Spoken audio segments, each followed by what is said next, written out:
On a perfect, almost achingly beautiful late summer morning in early September 2001, a day of seemingly infinite visibility, one man later said, characterized by the rare and exquisite flying conditions airline pilots call severe clear.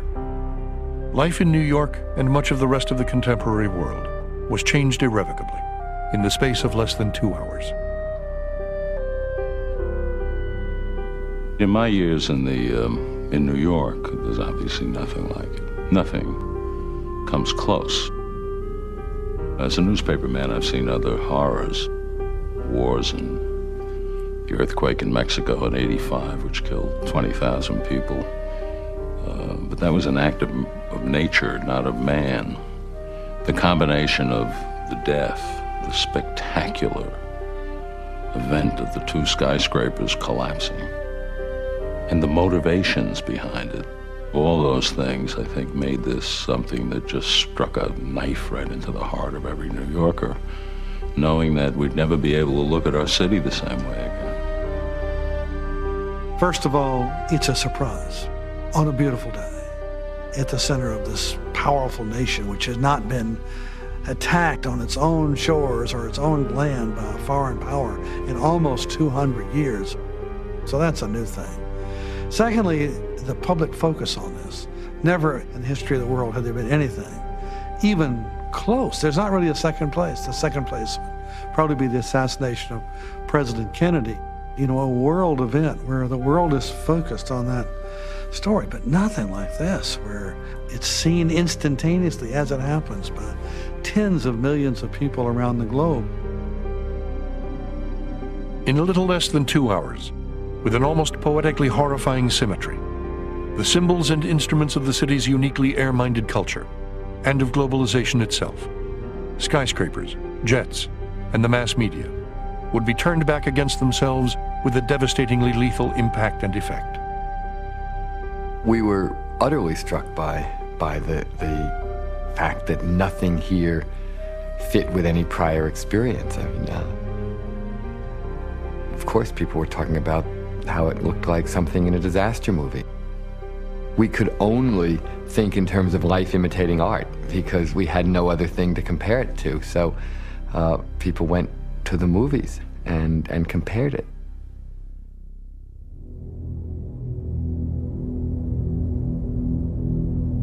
Around 8:45 a.m. on the morning of September 11th, 2001, people along the west side of Manhattan heard the piercing whine of a jet plane moving south down the Hudson.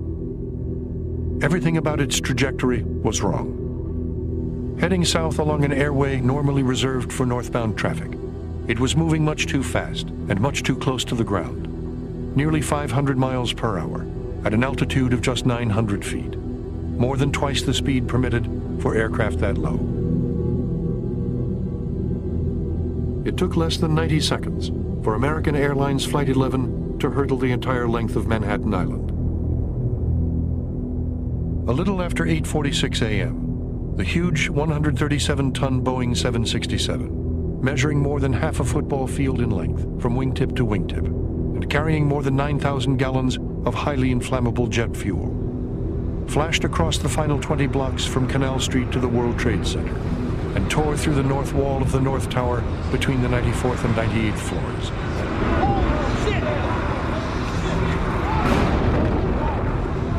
Instantly killing everyone on board and wreaking incomprehensible carnage across 5 full floors of the building.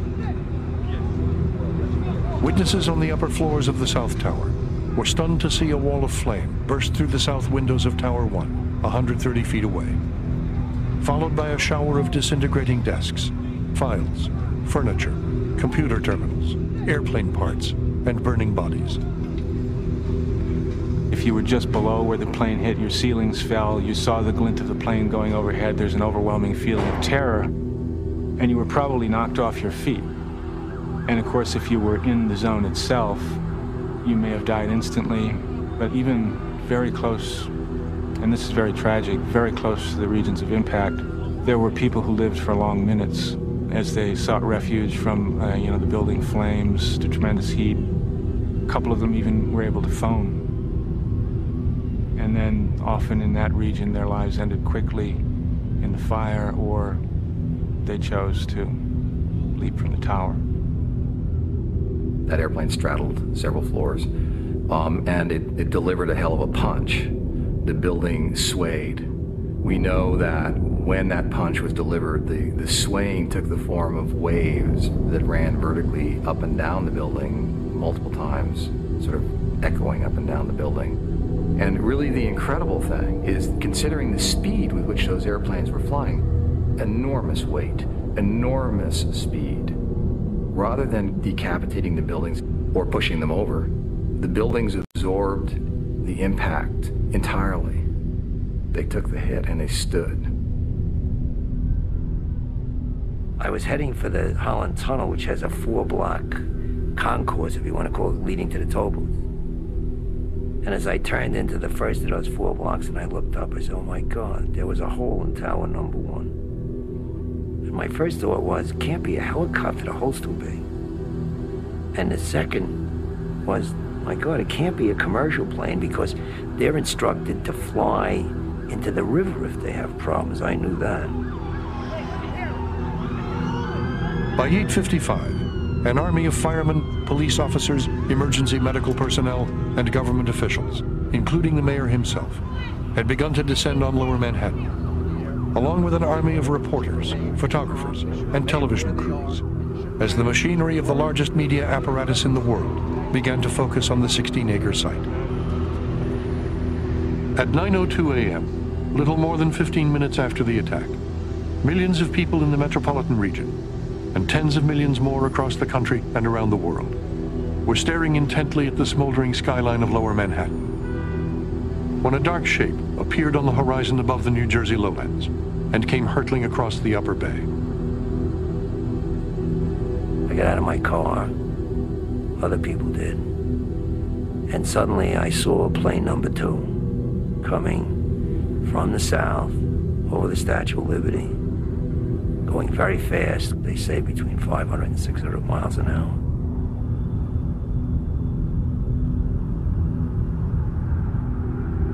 And I saw it smash into the south wall of number 2 in an oblique angle.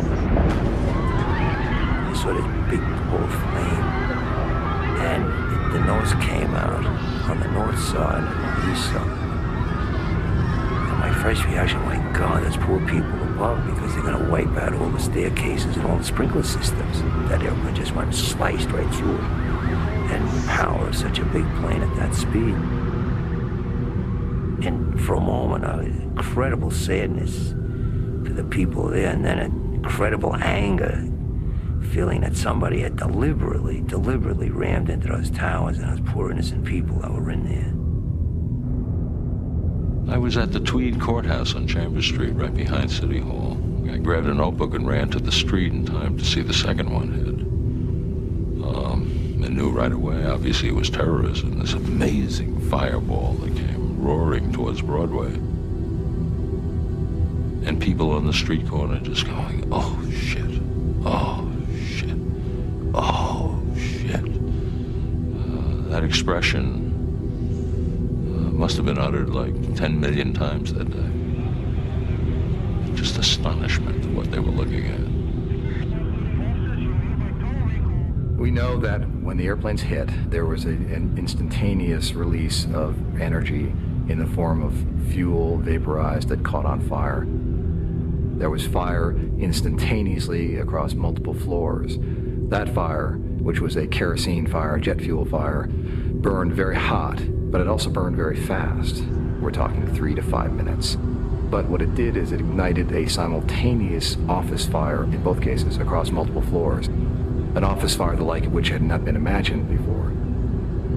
In all cases, an office fire is many things burning, partitions, carpets in particular, computer cases, but paper, mostly paper. And if you look at the dynamics of the collapse, what you find is that in both cases, it was the paper fire that was sustained long enough because of the amount of paper in there to cause the steel to weaken, to cause the collapse and the hammering down in both cases. I mean, paper on that day was a constant presence. It rained down on the city as if in mockery of the kind of business that was done at the Trade Center. Here, have some of the paper. and it burned, and it brought the buildings down.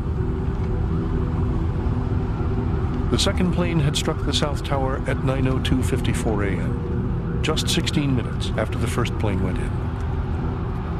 By then, the first teams of firemen and rescue workers had already arrived at the foot of the North Tower, where they were greeted by a scene of horror and devastation that defied the imagination. On the Austin Tobin Plaza, there were corpses everywhere. The mangled bodies of men and women who had already jumped or fallen from the upper floors of the building, and the charred remains of passengers from Flight 11, some still belted into their seats. Far above, meanwhile, in the upper reaches of the towers themselves, the gaping black holes where the planes had gone in marked a stark dividing line between life and death. In the North Tower, the plane struck at the center, and it also struck much higher up. And because it struck at the center, the fuel immediately went down the shafts and created a much broader fire. The flames were much more intense. The number of floors that were available to move up and down were many fewer. So what happened was people were breaking windows in the North Tower, desperate to get air, and there was no place to go because there were no stairwells that were open up and down. People were stacked 4 or 5 on top of each other at the broken windows, desperate to breathe. And other people were hanging on to each other across the steel columns from window to window, hanging out of the windows, desperate to breathe, and just, grasping each other to keep hold of the building. One of the most horrific scenes in the history of the nation took place 1,000 feet above Lower Manhattan. And it took the lives of people who were staring down at safety, at the most populous city in the nation, civilization at its peak. But they didn't have anywhere to get there. And there's really few words to describe how terrible that must have been.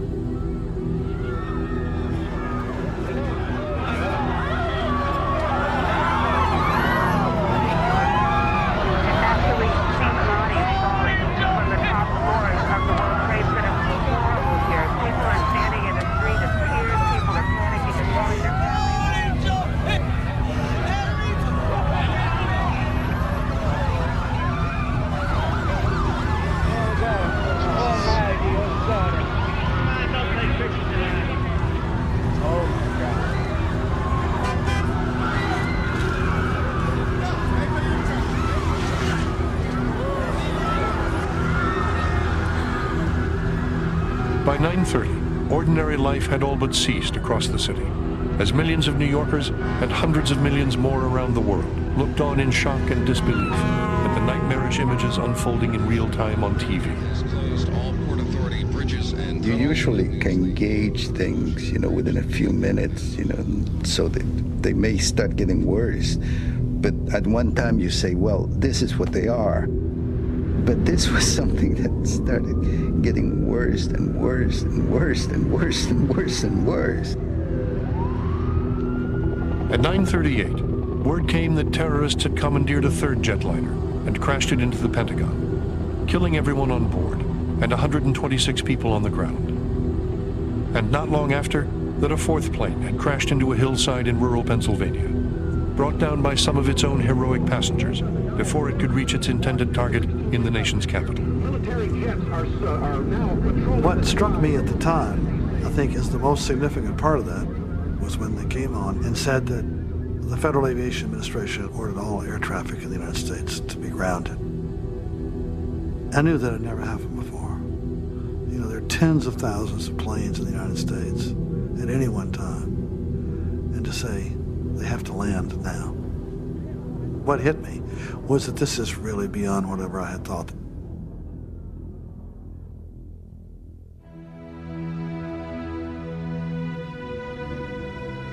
And then, on a morning of hideous surprises, already without precedent in the city's history, something happened that no one had ever thought possible before. Something beyond comprehension. Something that had never happened in the history of tall buildings since the first skyscrapers had gone up at the foot of Manhattan over a century before. High up in both towers, the raging fires were now generating 3 to 5 times the heat of a nuclear power plant, and the interior temperature had soared in places to nearly 2,000 degrees Fahrenheit. At 9:58 a.m., having withstood the ferocious heat of the inferno within for nearly an hour, the floor trusses on the 80th floor of the South Tower began to give way. Columns along the east wall began to buckle upwards, and the entire building began to come down.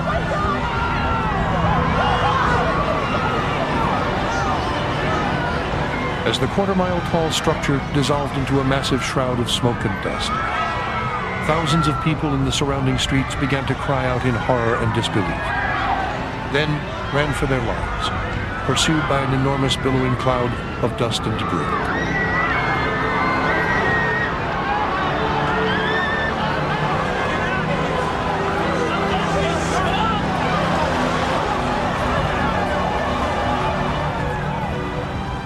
It never occurred to me that these two buildings would come down.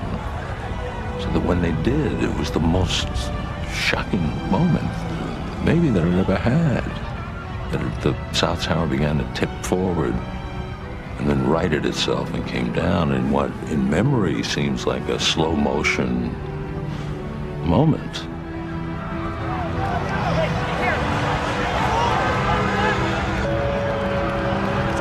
It happened in 10 seconds. 10 seconds. It's a knockout in boxing. The whole thing came down.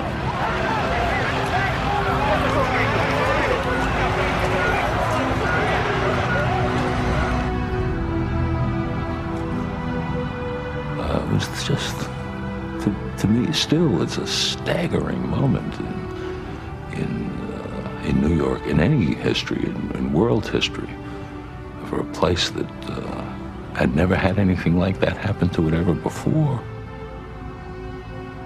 The Empire State Building didn't come down. You couldn't. 93, the 4,000-pound bomb goes off in the basement, doesn't come down. This time it came down. This time they figured it out.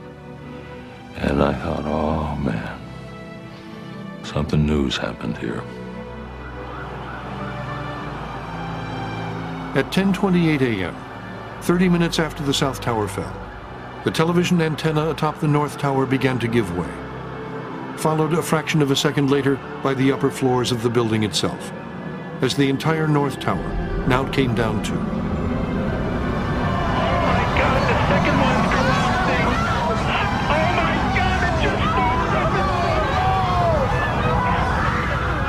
Then there was a release of heat that was off the scale. Fires ignited. Crushing and tearing was going on. And chaos, mostly just chaos, on some mathematical level was happening. You can't even describe it physically because it was too big, too chaotic. It was a cataclysmic release. And it released back into the city in 10 seconds in each case. The surprising thing to me has always been how concentrated it was. They came straight down as if they were aimed directly at their foundations. And of course, anything that was directly underneath no longer existed afterward. The so-called bathtub that ran 6 floors underground below street absorbed the brunt of the energy.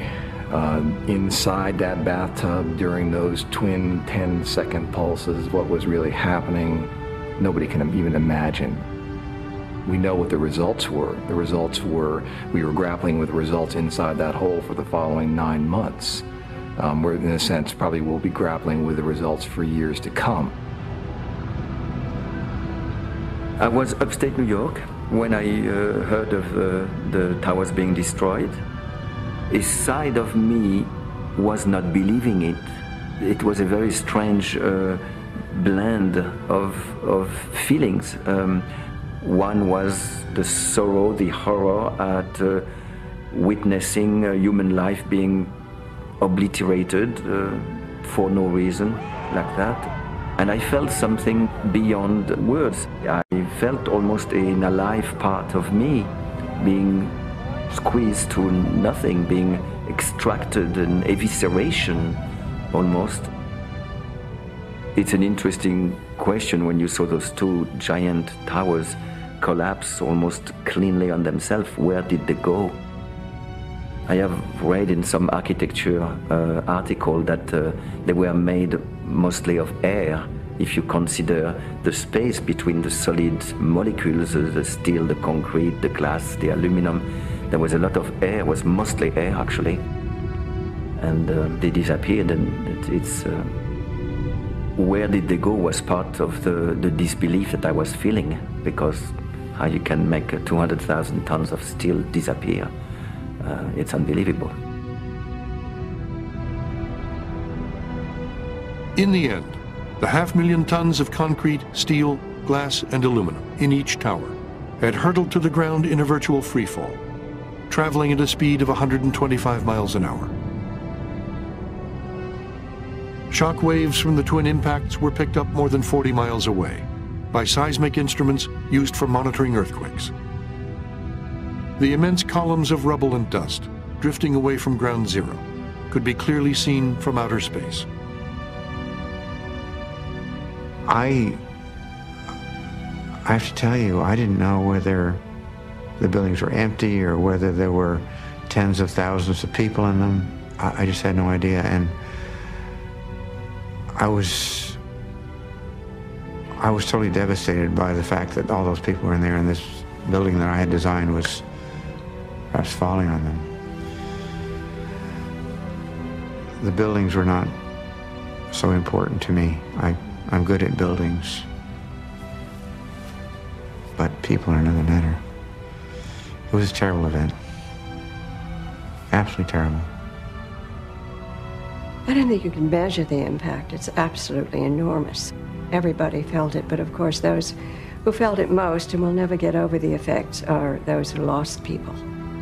And the sheer numbers are so appalling, and the horror of the attack is so appalling that in one sense New York will never be the same. With the collapse of the second tower, an eerie quiet descended on New York. By 11 o'clock, hundreds of thousands of dazed and disheveled office workers, many covered in ashes and dust, could be seen marching north from the financial district, straggling uptown along the West Side Highway, or heading over the bridges to Brooklyn. Down at the site itself, hundreds of firemen and rescue workers groped their way across a surreal landscape of smoke and flames, at the edge of an immense 7-story pile of tangled steel and debris, searching desperately for any signs of life. All day, doctors and nurses in emergency rooms around the city braced for the anticipated onslaught of injured survivors that never came. Those who got out, one nurse later said. Those who didn't, died.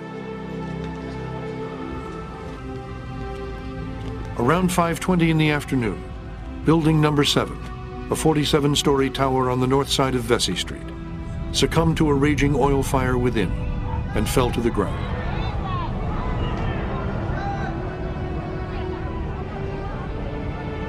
One of the surprising things, you could call it almost a sad poetic justice, is that the only buildings that were completely destroyed by this collapse were the buildings that carried the Trade Center label, buildings 1 through 7.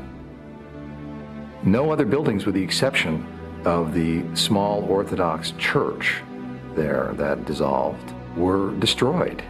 And every building that carried the label died.